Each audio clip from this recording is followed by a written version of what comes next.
Hi, Dr. Murray. Thank you so much for attending the interview. So, our first question is, what does it mean to have a degree of Master of Engineering Management? So I think the engineering management degree from Duke really positions our students to do a wealth of things. You can go forward and become an analyst where you're doing technical work with a client. You can move kind of long-term into management and provide leadership for a team. You can move more on the business side and make a case for why clients should pursue certain solutions. So there's really a broad set of opportunities that students in engineering management have. I think it's one of the best things about our program. It can be frustrating at times for students because we don't have a specific answer we can give them. But I think it's a really powerful opportunity to position them for success in any which way they choose. So our second question is, could you please share your personal experience about how you decided to choose your field of interest, which is computer science? Sure, absolutely. So when I decided that I was going to go to school at Spelman College and Georgia Tech, my undergraduate institutions, I decided to focus on computer science, and this is a great story. I've always loved math and science, I've always loved technology, and computer science was this incredible blend of creativity and logic, because you could approach a problem in any way you wanted to code it, but it was either going to work or not, and I loved that. So it was a really great marriage of innovation and kind of just analytical thought. So I studied computer science and electrical engineering as an undergraduate, and I liked the technical content, but I also realized that I had a love for people. I really imagined that I was going to be in the back of a lab somewhere soldering two wires together. I was an electrical engineering major at Georgia Tech. I was a dual degree student. I studied computer science and electrical engineering. And I was so nervous that I was going to be locked in the back of a lab somewhere. So I kind of started thinking, how can I bring technology and people together? And so that's when I decided that I would pursue a graduate degree in human factors or ergonomics. And so that's the study of how you kind of make things to fit the human versus making the human fit the task. And I was really excited about bringing engineering together with psychology. And so that's what I studied for my dissertation, for my doctoral work when I worked on my dissertation. I decided that I wanted to go for the doctorate because I might want to teach one day, but I didn't know when. And so I did a direct track doctoral program and focused on human-computer interaction.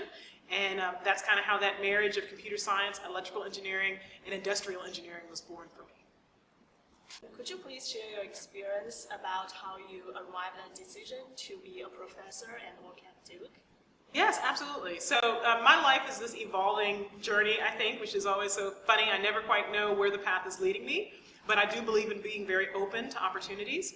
And so when I graduated with my PhD, I went to work at IBM here locally in Research Triangle Park, and I was in software development. So because I'd studied human factors, I focused on cognitive ergonomics, or user interface design. And that's what I did with software, was to make our software at IBM easy to use. And so I enjoyed it, really felt the technical challenge was right for me, but then had an opportunity to go into management. And I'd never thought about going into management. I wasn't going to go into management. I was going to be a senior technical staff member and become a distinguished engineer. I was going to be a technical all-star. That was my plan. But I had a chance to go into management, and I thought, wow, what an interesting challenge. I'll be responsible for providing direction to people, but I'll also be of service to people. I'll kind of be a support and advocate for them. And that really appealed to me.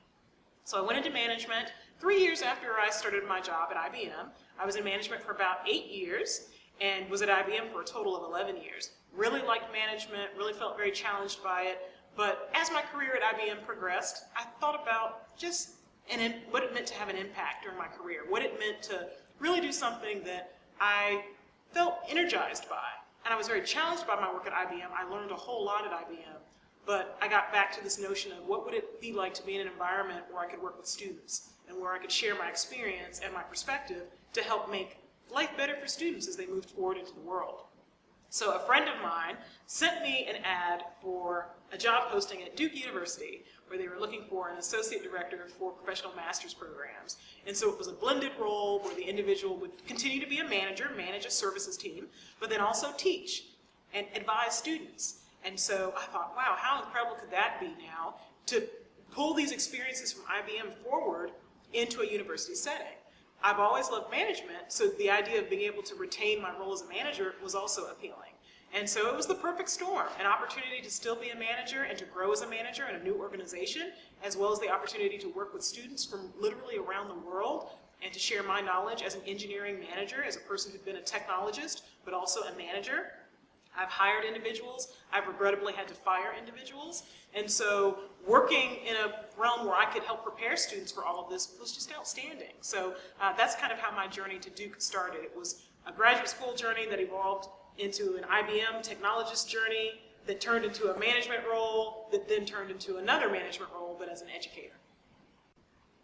So what are your top 3 expectations of MEM students at the end of the first semester? So at the end of the first semester, my hope is threefold for our MEM students. First and foremost, I hope that our students have embraced the diverse opportunity they have to meet people from around the world. It's such a powerful chance to be here at Duke. Duke is an incredible institution in and of itself, but to be here and to literally be in a position where you can forge relationships, learn from people who've studied all different types of engineering and sciences around the world, from around the world, is really powerful. It's a great testament to just how you can broaden as an individual and how you can stretch yourself to meet people that you might think, yeah, I'd never know anybody from Australia, or I'd never know anyone from Chile, or I'd never know anyone from India. So it's just an incredible thing, I think, to leverage that opportunity. So diversity, exposure, and an appreciation for our global community here at Duke is first and foremost. The second thing is just more insight about the world of business. I think so many of our students come in and they have the technical background, but they don't understand what it means to really be successful in business and the kinds of processes and considerations that you need to kind of take into account when you're running a technical business or a technology business. So many people think if they understand technology and they've got a cool idea, that's good enough. But clearly we know that's not good enough.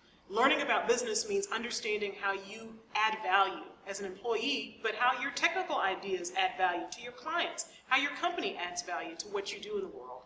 And so my hope is after this first semester, MEM students have a bit more clarity around how technology and business come together to really provide value and make an impact. The third thing is, I would really hope that our MEM students are leaving the first semester with a whole new set of goals for the spring term. It's really important to understand just how quickly this process of graduate school, particularly for the MEM program, passes. It goes by so quickly. I tell people, you show up in August, you blink, it's October, you blink, it's December, and the next thing you know, you'll blink and it'll be May. And for those who are finishing the program in a year, it's super fast. Even for 3 semesters, it's incredibly fast. So I hope that our MEM students are thinking about the goals that they have in mind for the next term. Time is flying by quickly. What are you doing to make the most of your experience here at Duke? Not only for the MEM program, we want you to do well academically, we want you to connect in and get the knowledge you need to be successful in your career, but this is a great opportunity to be in grad school. Don't have any regrets. Think about what it is that you want to achieve, who you want to meet, what you want to learn, just what you want to do while you're here. Time is fleeting. What advice would you give MEM students to approach career upon graduation of the program? So in terms of approaching career after finishing the MEM program, I would really just ask all of our graduates to be open-minded. I think so often students have a vision of what they want to do, and a role has a certain title, and it's in a certain city, and they're doing a certain thing. And when I was a manager at IBM, and even in my role here as an advisor, one of the things that I've encouraged people to do is think about what you want to achieve. Think about what skills you want to add to your toolkit. Don't block yourself off by only looking at a title, or only looking at a certain company, or only looking at a certain city. Think about the experiences you want to have. I had an executive mentor once who told me, your career is like building a bag, a toolkit of skills. And so every time you look in your toolkit, you think, what am I missing? What do I need to add? What experience, what job opportunity can I pursue that'll give me a chance to build a skill in this area, or to work on a certain kind of project, or to broaden myself in a particular way? And I know for me in my own career, had I not been open-minded, I never would have been a manager. I never would have had that experience.